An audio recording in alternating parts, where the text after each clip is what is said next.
மகாநதி சீரியல்ல டுடே எபிசோட்ல பசுபதி வெளியே வந்துடுறாரு. வெளியே வந்த உடனே மறுபடியும் வழக்கம் போல அவருடைய வேலையை ஆரம்பிச்சிடறாரு.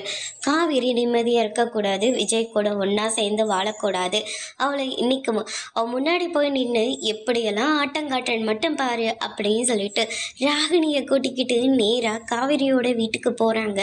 அங்கே சாரதா, பாட்டி, குமரன் எல்லாம் பசுபதியை பார்த்த உடனே பயங்கரமாக ஷாக் ஆகுறாங்க. என்ன, நான் வெளியே வரமாட்டேன்னு சொன்னீங்கல்ல, நிரந்தரமாக ஜெயிலில் இருப்பீங்க, என்னெல்லாம் பேச்சை பேசினாங்க, அந்த புரட்ச பெண்மணி எங்கே போயிட்டா, அந்த சிங்க பெண் அப்படின்னு சொல்லிட்டு நம்ம பசுபதி இருந்துட்டு காவேரியை தொண்டவும், அதுக்கு அடுத்துதான் என்னடா இது வெளியே சத்தமாக இருக்கே அப்படின்னு சொல்லிட்டு தூங்கிட்டு இருக்கிற காவேரி வெளியே எந்திரிச்சு பார்க்குறாங்க. பார்த்தா பசுபதி நிற்கிறாங்க. என்ன காவேரி, ஜெயிலுக்கு அத்தனை தடவை கத்தனையே வெளியே வரமாட்டேன், என் கதை முடிஞ்சது அப்படின்னு சொல்லிட்டு என்னெல்லாம் பேச்சு பேசினேன்.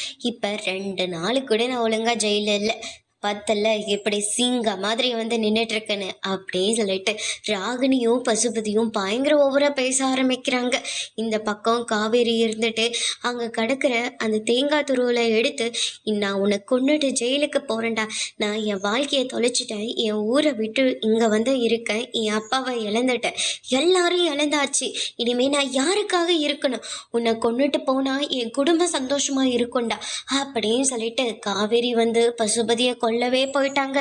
அதுக்கு அடுத்துதான் குமரன் எல்லாம் இருந்துட்டு, இங்க பாரு, ஒழுங்கு மரியாதையா இங்கிருந்து கிளம்பிப்போம், உன்னை கொன்று போட்டுட்டு நான் கூட ஜெயிலில் போய் உட்காந்துருவேன், மரியாதையா போடா அப்படின்னு சொல்லிட்டு பசுபதியை வீட்டை துரத்தி விட்டுறாங்க.